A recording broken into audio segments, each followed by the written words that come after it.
need to talk to you for a minute. Matt, why don't you have a seat right over there? But talking is not what he has in mind. Now in the street there is violence, and lots of work to be done. No place to hang out or washing, and I can't blame all on the sun. Oh no, we're gonna rock down to Electric Avenue. And then After sheriff's deputies order him to stop. Finally, an officer's taser knocks him to the ground. working so hard like a soldier, can't afford a thing on TV. Deep in my heart I abhor ya. Can't get food for the kid. Good God, we gonna rock down to Electric. Officer shoots him with a taser gun. Only one probe stays attached. The taser is unable to shock him and drop him to the ground.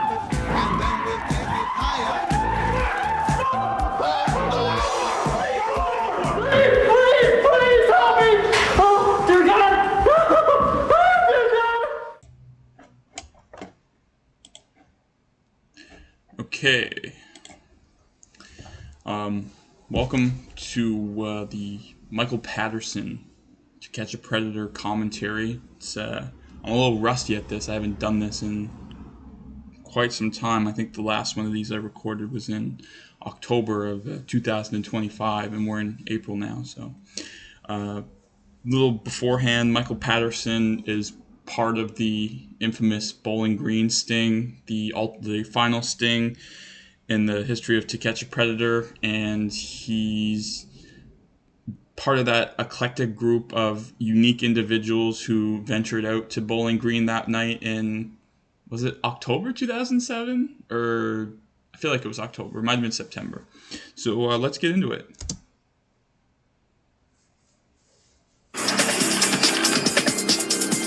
All right, John Raven says he's about 55 miles away. At 7 p.m. on Saturday night, a perverted justice decoy starts chatting online with a man from Indiana, 5.5 hours away from our undercover house in Bowling Green, Kentucky. I think it can't be understated just how insane that is. He met the decoy, and then I think the chat log is maybe an hour long. It takes place over the course of an hour, and then the rest of the night is just Michael Patterson driving from Coates, Indiana to Bowling Green, which is oh my, that's just such a dumb thing to do. Just on the idea alone that Patterson had no idea who he was actually talking with, and maybe that paints Patterson a bad light. Maybe Patterson was just going there to rape somebody and then leave. I guess technically that is what he was going to do because of the statutory aspect, but Michael Patterson could have been a lot worse than he actually was. But don't let that undermine he's not a good guy.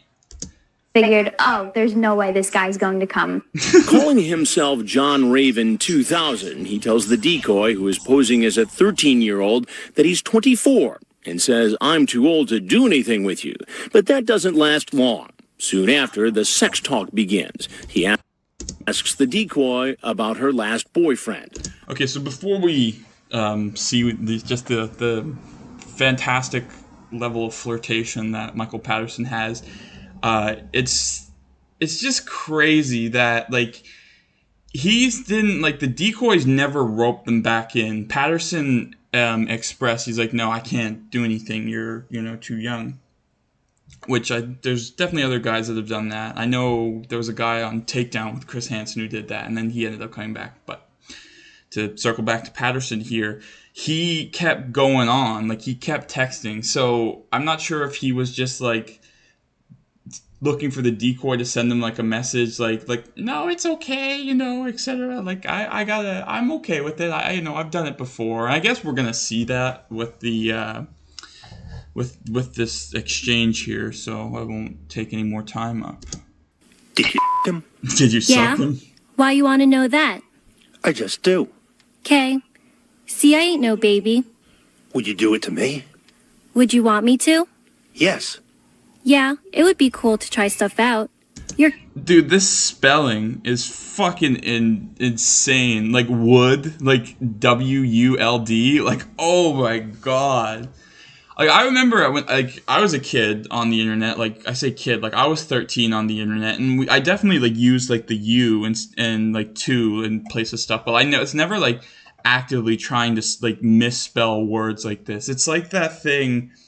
Who is the guy who's like, you know, just she misspelled words and Dan Allen from Riverside. Yeah, Dan Allen points that out, and I wonder, like, these guys have to recognize this stuff. Yeah, anyway, or maybe they're just so out of tune at this point in time with like the younger generation. I mean, I think it takes a level of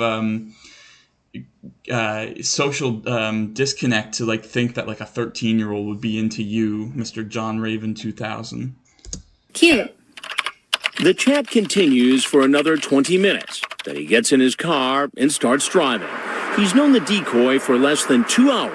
During the long drive, he talks to the decoy on the phone and reveals more about himself. We just got off the phone with the guy who's claiming to be a cop. We don't know that he is, but he says... I just noticed this, Freg's nice watch. Now, I'm not a watch guy, so it would be comedical if that was a Rolex. Freg rocking the Rolex. He carries his gun everywhere with him. So now we have to assume that John Raven 2000 is a police officer and he's armed. The security people were really great in instructing me as to what to do, and the first and foremost important thing was the safety. Here comes 24-year-old Michael Patterson. He actually made the 5.5-hour drive to meet a 13-year-old for sex. That's kind of crazy to think about because I am the same age as Michael Patterson right now, and I mean, he doesn't strike me as 24. I always just saw him as like older, but I guess when you're watching this when you're younger, that's just kind of how it is. But now, like, I still like don't understand it, and I think he's just a stupid guy in general. I mean, you have him, you know, he knew the decoy for 2 hours, and then he like makes like a 6-hour trek to come see her, and then the more you find out about his like why he got kicked out of like the police academy and that's and like that situation with the credit card, like it doesn't paint this guy as like intelligent. Which, I mean, I don't think he is. I think he's pretty fucking dumb, but I would say the majority of these guys on here are, like, dumb. Casey has been instructed to make certain the man is unarmed. Hey! Oh my god. You didn't really bring your gun with you, did you? Because that kind of freaks me out. No. Well, you said you always carry it with you. It's in my car. I don't believe you. Seriously, look. Lift up your shirt. Turn around. Lift up your pants. See, he's laughing. He's laughing, so I wonder if he's getting like a kick. Well, he's obviously getting some kind of kick out of it, but like I wonder if like he's interpreting this in like a sexual manner because like she's asking him to like lift up his pants and stuff, and he like I wonder if he's thinking to himself like, oh yeah, you know, I'll do that later or whatever. And just to go on a bit of a side tangent here about Casey Morrow, I don't know. I never knew her. I mean, I'm just some guy on the internet making videos. But after I seen a clip of her in that like documentary that came out, was it last year? I think it was also called like just Predators, which is a horrible title because you're going to be overshadowed by the Predator franchise. Like she talks about how like these people are like, yeah, like I feel kind of bad or something like that. Like they're people too. It's like no, like. You don't need to feel bad. Like I think people who are like trying to victimize children, they deserve a lot more than what they get. Like I feel like the law is pretty lenient on them. Most of the time you just get like probation and like RSO registry, and I don't know. I mean it doesn't seem to faze them because they reoffend a lot. I'm not saying every person that's on the RSO reoffends, but from what I understand, if you're on the RSO, there's a good chance you will reoffend. You're killing me. Pull your pockets inside out. Your pockets inside. Like, what kid like is actively asking someone to like pretty much just, they're like, well, where's your gun? Show me that you don't have a gun. Say what you will. I don't like. Again, I think it's these guys. They put themselves in this like bubble of like not being aware to like how kids act. And I mean, I can't sit here and say I know how like a modern 13-year-old acts, but I would think that there's at least some semblance of like common sense where like if they realized the guy had a gun, I don't know. I guess it's probably indicative of the entirety of just the To Catch a Predator setup, because like they always go with like the rich parent route, like out of town kind of thing. They're never doing like the impoverished child who is like looking for attention or whatever. And I wonder if like the rich child, like the rich parent angle, I wonder if that is more appealing to these guys. I guess they probably don't have a preference. Their preference is just to victimize somebody. So I don't know if, I mean, yeah, because TCAP constantly got guys playing like the rich angle. And even as like recent as like Takedown, I think the guy's name was like Hunter or whatever, the soil analyst guy. He was like talking about how like it was weird that like the aunt was like pimping out her niece because they were in such like a wealthy looking house. It's like, yeah. So I guess not that this is a Hunter commentary. You can't do any commentaries on Takedown stuff, or else you just get it fucking like struck down. But at least in that guy's case, Hunter's case, he had some idea of like awareness, although he didn't follow through with maybe not going there, but he would have been fucked either way. Anyways, let's circle back to Michael Patterson. Your other pocket. My wallet. Change. Come on, you gotta trust me. I don't have it on me here. I got the okay to let him in the house. All right, I guess I believe you. Okay, close your door. Come on in. Quit being a weenie. Quit. Oh my god. What kind is that him thinking like that's like how kids talk? Like quit being a weenie? Or is this guy just like perpetually like childish in that regard? And he's like kind of stuck in what his like youth, like the lingo of his youth was like. Oh, I wasn't sure. You said you always carried it with you. Huh? I wasn't sure because you said you always carried it. He just continued to joke about it, and the cops and the security were, still keeping a really strong eye on him because you never know. So you're a cop, not a detective? Detective. The fucking okay. Well, there's a few things I can dissect from this, but I just wanted to like the sitting on the armchair. Who was it? Was it like Bob Beaverhunter who like? Oh no, it was Lauren Armstrong that was like, you gonna take a seat? Anyways, to circle back to the like detective thing, like the lieutenant, I don't know the ins and outs of what is he? He's from Indiana.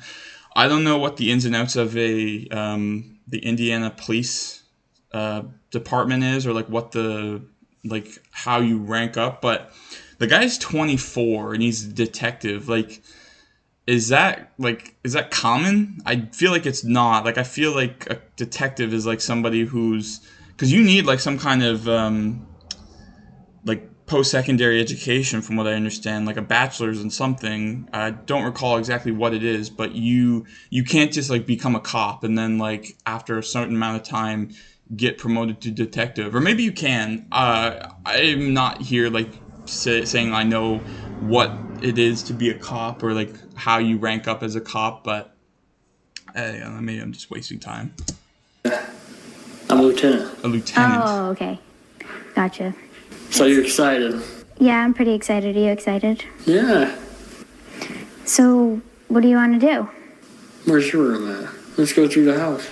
I mean, I would argue he's probably just trying to fuck. If he's like, the first thing he asks, like, where's your room at? Where's your room at? Like, there's no subtlety to that. I'm pretty confident, like, that's kind of just what he wanted to do. Like, he wanted to get in there, fuck, and then probably just drive back to Indiana and, not deal with the consequences that he's gonna face here in a couple minutes.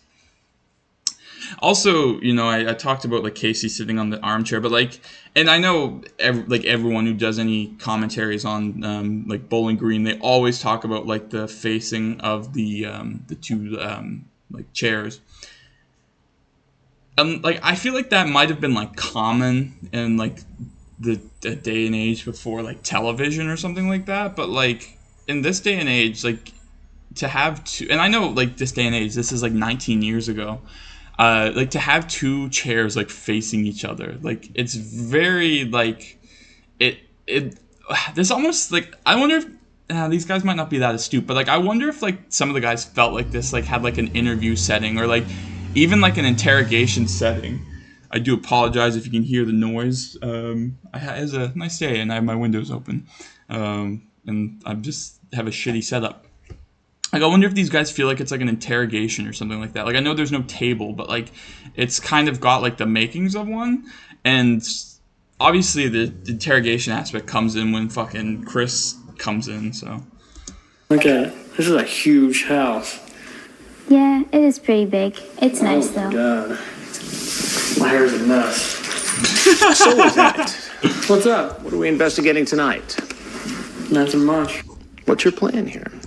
a nice old Hanson zinger there. So, detective, what are we investigating tonight? I just drove down here to And how long was the drive? 5.5 hours. Now, what would motivate somebody to drive 5.5 hours to come here to this house? I don't know, sir. But you got to know.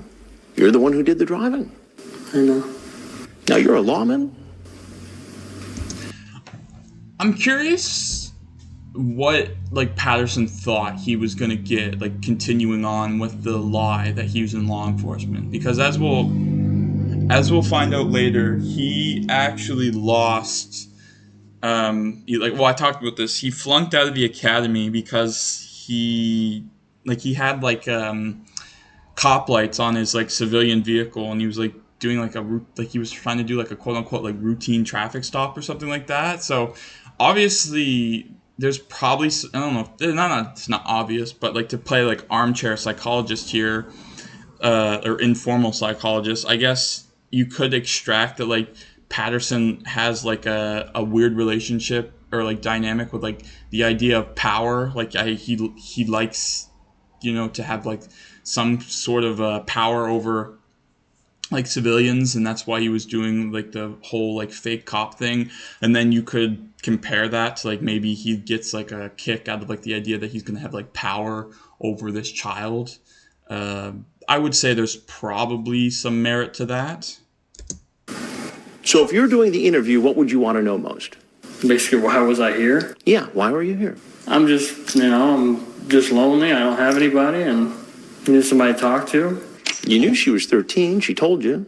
I was kind of worried about it. I told her she was 5 years older. I don't mind talking to her, But you kept talking anyway. yeah. You wouldn't know what to do with me. Am I...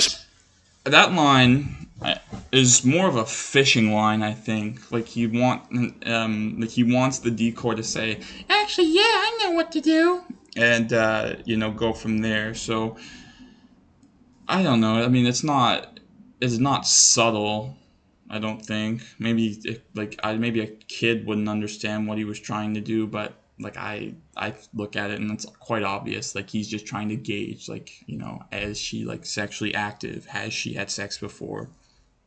So, and I guess it's not subtle, because I think a lot of these guys do something similar to that to try and gauge where the decoy is at sexually, which is gross. Supposed to know what to do with old men? Only with me. He's So laughing. it's funny. I know. I'm sorry, sir. It's funny. What do you think should happen to a police officer who gets caught doing something like this? Well, really bad could happen. How long have you been in law enforcement? Just a year now. Okay, so he just a year, and I know this is all bullshit, but he's made rank of lieutenant within a year of being in the police force. I feel that's not it. I don't know the ins and outs of cop stuff, but that just feels unrealistic. Unless he's some kind of super cop, but he's not even a fucking cop. So why am I wasting time trying to dissect it? Explain to me why somebody with apparently so much going on would take that risk. I mean, it doesn't make sense to me. I'm going through a divorce partially.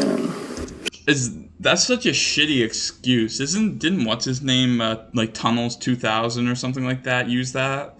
Or no, Tunnels had like a he was like raising kids on his own, but he had a fiance. But like, just because you're getting a divorce, like it's kind of like just a pity me excuse, like feel bad for me, my life is so difficult, when I think it's statistically, I think divorce is actually pretty common. I think you could meet like someone, like, I don't know, I guess it depends on like what age people get married at these days, but like if you were to like take a survey, I feel like more than like half of people would like be like they would have gone through a divorce in their lifetime. So there's no sympathy for me on like towards Patterson on that regard, and like I don't think Chris had gone through his divorce at this point in time, but sooner than later, I wonder if Chris had been cheating on his wife at this point, because I do remember Chris did an interview where he did talk about cheating on his wife. Not that really matters in this thing. So that makes it okay. No, it's not okay. It'll never be okay. Not for anybody. What do you suppose your chief's going to say about this? He's going to be too happy. Well, there's something you got to know. And it's I'm Chris Hansen with Dateline NBC. And we're doing a story on adults who try to meet young teens online for sex. I apologize, man to man. All right. I like that throughout the whole interview, Chris did not actually like sit down and look at him face to face. Chris was always like looking down on him. There's probably some like power dynamic that could be extracted from that. Like he's looking down upon Patterson, and Patterson is looking up towards Chris. Which I don't know the ins and outs of that. There's probably some like psychological ploy there to like fuck with him.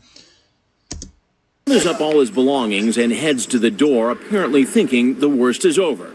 Because of the possibility that Patterson is armed, an officer acts more quickly than usual, calling out to... This is literally the only reason I decided to do this commentary, just because what we're about to see is like fucking gold from this show. And it's funny because I don't know, like Michael Patterson, I don't know if he's necessarily a memorable predator. Like obviously him getting tasered is what people remember, but like maybe people would think about it and be like, that's the guy who drove like 6 hours to come meet a decoy after like chatting for like 2. But this next part is I don't know, like, is this like a highlight of Bowling Green? Because I know like when you think of Bowling Green, you think of like, well, obviously Lauren Armstrong, but there's like Bald Beaver Hunter and fucking Lurch. What's his name? Travis Fowler. But this is definitely a famous moment. So no more like verbal drum roll. Let's just get into it. Him as soon as he opens the door. Sheriff's office! Patterson steps back into the house, and an officer shoots him with a taser gun. Only one probe stays attached, so the taser is unable to shock him and drop him to the ground.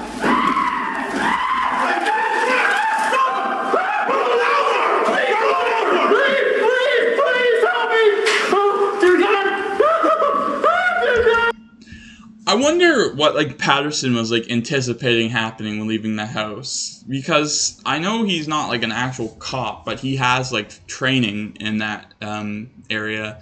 Like he has to have known that, like, I don't know, he's also a pretty stupid guy, but like telling them you have a gun and then, you're like free to go. It's like, oh, maybe, I'm good. It's like, no, you're gonna face like some aggressive cops because they don't want to get shot. So maybe it's just Patterson being he is a fucking idiot. But the taser part is quite funny. If I go back here, you can actually see like when he gets to like the living room area, like he pauses and the cop just like fucking tackles him.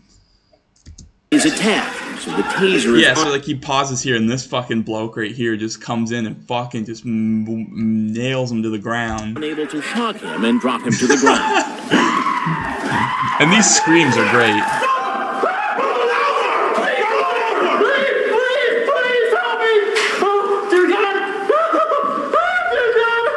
Once Patterson is cuffed, he's brought outside and taken away to the local police station.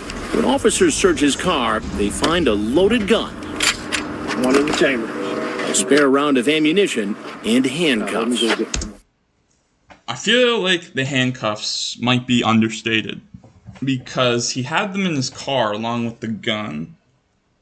And he could have used the gun as like obviously like a against the decoy, like he could have threatened her with the gun.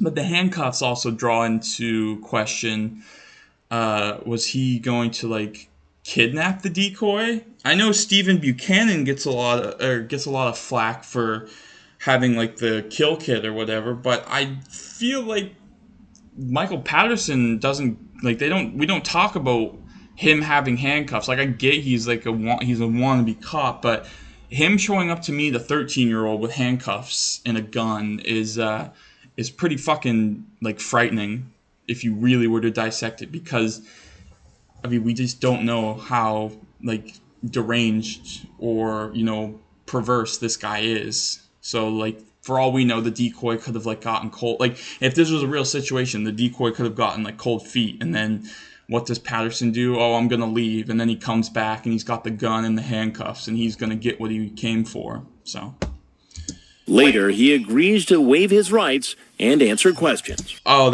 dude. You have like some form of like law enforcement training and you waive your fucking rights. Like, nah. Maybe he doesn't have actual training. I'm keep fucking like starting with my words, but I'm just so flabbergasted at like these guys who willingly sign away their rights, because it's nothing ever good is going to come from this. And of all people, you would think that fucking Michael Patterson here knew that. But then again, there was that ex-cop in Murphy, Texas, the guy who had the what was it, the paper indexer for flipping through papers, but it was like some sort of like weird sex toy. What was that? Is that William Dow? I think his name was, and he was also an ex-cop, and he talked openly with the detectives. So maybe they think, maybe it's ego. Maybe they think they can like weasel their way out. Like, yeah, this guy, I know how this works. If I only say the right things, then they'll let me go. It's like, no, they're not gonna let you go. I'd like to discuss with you why you're here. Now we hear the truth about the man claiming to be a detective. He tells the agent that he was only on the police force for a few months as a trainee before he was thrown off. It was a traffic violation. I violated their SOP, their standard operating procedure. He was out of his jurisdiction in his personal car using police lights. I got some blue red lights and I put them in my car. It was thrown out of court. So they dismissed me for that, but it was thrown out. How long ago was that? Just about like a month ago. Oh, wow. Okay, so that was like recent in the context of the sting. Maybe that's the catalyst for his divorce. If he was actually even married, it's like this guy is fucking dumb and he's dangerous as well. And maybe the lady he was married to, or man he was married to, I don't know, was just like, nah, I'm not having it anymore. I have to draw into question if this guy was actually married, though. Like, to circle back to what I was talking about when Chris was talking to him and he's like, I got a divorce. Like, it's very much just like a sob story. It's similar to like the fucking Richard Brialt thing, where he's like, well, Richard Brialt's whole fucking like act is just a sympathy act, but like kind of like how Daniel Polito is like talking about how like he's there to just mentor the girl because his niece was killed or whatever, and then Chris is like, oh, she's dead. But I digress. Let's continue on.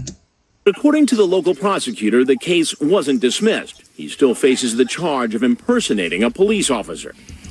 I wonder, and I guess I could have done some research into old Mikey Patterson here, but I wonder if he was if he was found guilty of those crimes. I would think that him getting busted in this sting did not help his credibility if he did choose to fight it. Just because I feel like if you've committed one crime and then you're picked up for another crime, common sense is gonna, maybe say, well, these aren't isolated incidents. Then you've proven that you have an affinity for breaking the law. That wasn't his only run-in with the law. Patterson charged more than $1,400 on a credit card that had been mistakenly sent to him. He pleaded guilty to 1 count of theft, a misdemeanor, served 3 days in jail, and received 1 year of probation. I don't, what was he thinking when, and that's what, leads me to believe that this guy is just actually fucking dumb. What was he thinking? By 2007 standards, that credit cards were they were not as easy to scam as you could back in the day, before the advent of the full, it went full digital. So and there's also all these places have cameras where you're buying stuff, and the guy is just dumb. He's just dumb. And I guess that this was probably his first offense. That's why he got 3 days in jail and a full year of probation. But I don't know. I think at least a month in jail and then a year of probation would have been better. Just, what is 3 days actually, And I guess this isn't a sex offender related crime, so maybe I shouldn't pass judgment in that sense. So you had intentions to at least have oral sex with her? Yeah. And how old did she tell you that she was? She said going on 14. I knew but it's weird. It's a clever ploy these guys use where they never actively will, not all of them, but they won't say well, she was 13, They always try to minimalize it and say, oh, she's going on 14, so it seems just that less worse. But he's essentially saying, she's 13. He just doesn't want to say that. There's probably some psychological reason behind that, but for me, it's just this guy is just a massive fucking piece of shit. But I've said that enough already. I screwed up talking to a girl that age. I knew.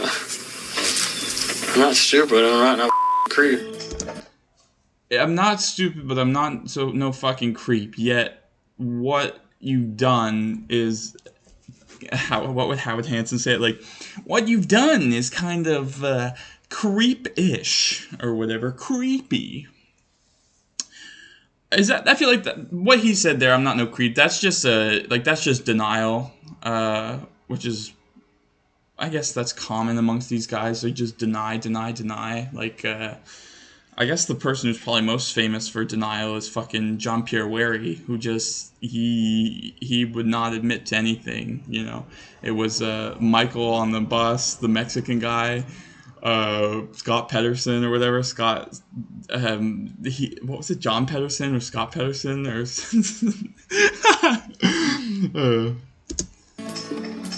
Today's date is Sunday, October 21st, 2007. The time is now approximately 2:45 a.m. And what was your reason for coming down? I really didn't. I wasn't going to. Wasn't going to what? I wasn't going to come down here. You probably see on there on the... Oh, that excuse is ridiculous. I wasn't going to come down here. Meanwhile, you're sitting in the interrogation room because you did. So, quit wasting time. Conversations that I was wary of coming down here. Why did you come down here tonight? She said a blowjob or something. In your chats, you talk about her sucking your dick. Yeah. So, you had intentions to at least have oral sex with her. I don't condone this, but and I guess these guys are just they have that lust for dominance over a younger person. But if Patterson is really trying to just have sexual activity, dude, just fucking get a hooker. You know, get an escort or whatever the fuck, you know. Like, the money he spent in gas going there, it was 2007. Gas was, no, that was around the time there was that major inflation in oil. But, like, the money he spent in gas, like, buddy, you could have just hired a hooker. Like, you know, it's... And maybe I'm just trying to be, I don't know, level-headed, just because I don't necessarily agree with the concept of sex work as it is, but, like, I think it exists for a reason, and, like, reasons are, like, you've got, like, weirdos like this. But then again, Michael Patterson didn't get busted for trying to fuck a hooker or soliciting a prostitute. He got busted for trying to get oral sex from a 13-year-old, so I would argue that he's more of just, he likes to prey on people. And how old did she tell you that she was? Said going on 14. I think she's going to be 14 in February or something, I believe. Yeah. You came for oral sex. That was it. I knew I shouldn't have came down here. No, that would have probably been a good idea. The cops just rubbing it in. God damn.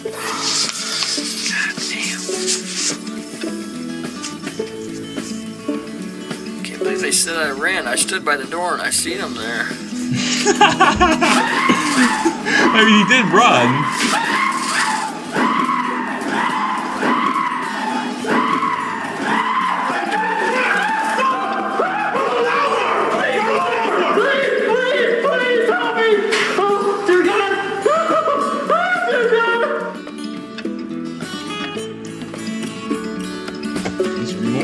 Yeah, okay.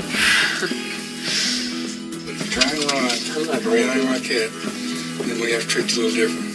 I just want to clear it up before we go outside. I'm not trying to scare you. You've done good so far. Don't blow it now. Okay? I've already screwed up enough. Okay, I just want to make sure that we clear it before we go outside. Bob's like me. He won't lie to you. He's going to. All right. So he had several years in federal prison and 10 years supervised release. That's actually a good sentence. I feel like a lot of the guys from Bowling Green, they got, like, reasonable sentences. Like, I don't know, 7 years might be a little too short, in my opinion. But I understand that the feds don't want to keep footing the bill for this guy. So I understand, like, why they're more lenient on sex offenders. I don't agree with it, but yeah, 7 years is not bad. It's not bad at all. It's better than the fucking Long Beach special where you get like probation and all that stuff. But then again, I do have a history on this channel of shitting on like California because of how much they don't like punish their predators. Like JPW is the exception, like because that was his third strike. Anyways, this isn't a fucking like Long Beach episode or Petaluma episode or fucking Riverside episode. This is from Bowling Green, and this was Michael Patterson. Overall I think he's a very like mediocre predator. The funny part for him comes from the taser, him getting tasered and then running through the house screaming for his life. That's pretty funny. Besides that, what would be known for besides like driving like 6 hours after knowing the decoy for 2 hours? Like that's questionable. That's quite questionable. So, anyways, thank you for watching. I appreciate the watch, and subscribe or whatever. Do what you want.